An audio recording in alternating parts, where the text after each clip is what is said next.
स्वागत। खरं तर कालचा दिवस काश्मीरसाठी काळा दिवस आणि भारतासाठी काळी रात्र ठरली, कारण पहलगाममध्ये अजूनही 4 ते 6 दहशतवादी लपले असल्याचं कळतंय। दहशतवाद्यांना शोधण्यासाठी हेलिकॉप्टरचा वापर केला जातोय।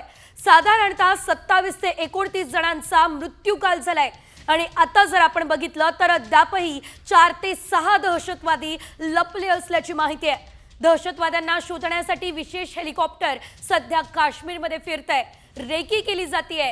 हेलिकॉप्टरने सर्च ऑपरेशन राबवलं जातंय, मात्र हे दहशतवादी नेमके लपलेत कुठे या संदर्भात अद्यापही कुठली माहिती मिळालेली नाहीये। अधिकची अपडेट आमचे प्रतिनिधी गणेश कवडे यांच्याकडून घेऊयात। गणेश, आपण पाहतोय काश्मीरमध्ये अद्यापही परिस्थिती नियंत्रणात नाहीये। 4 ते 6 दहशतवादी असू शकतात। सध्याची त्या ठिकाणची काय परिस्थिती आहे?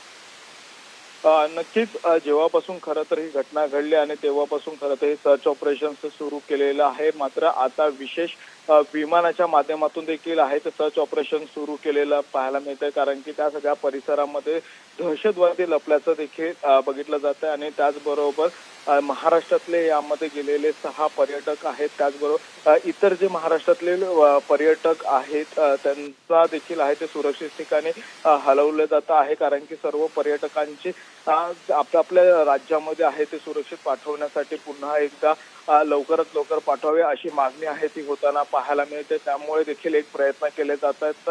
तर दुसरीकडे केंद्रीय मंत्री गृहमंत्री अमित शहा देखील आहेत ते काल रात्रीपासूनच त्या ठिकाणी गेलेले आहेत। आता ते स्वतः पहलगाममध्ये देखील जाऊन आहेत, त्या ठिकाणचा सर्व आढावा घेणार आहेत।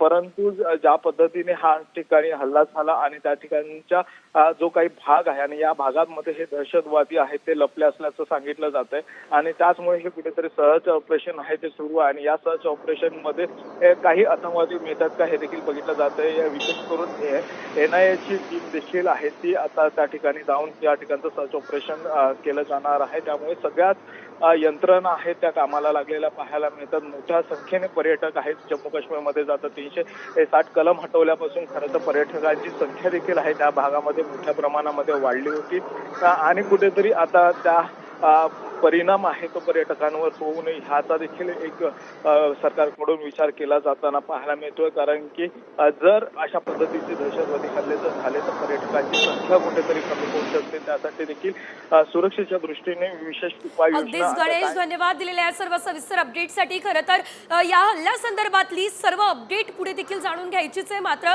सध्या हेलिकॉप्टरने सर्च ऑपरेशन जे आहे ते या ठिकाणी सुरू आहे। पहलगाममध्ये हा हल्ला झालेला आहे आणि त्या ठिकाणी सध्या कडेकोट पोलीस बंदोबस्त ठेवण्यात आलेला आहे। भारतीय जवान या ठिकाणी आता रस्त्यावरती उतरले असल्याचं दिसतंय।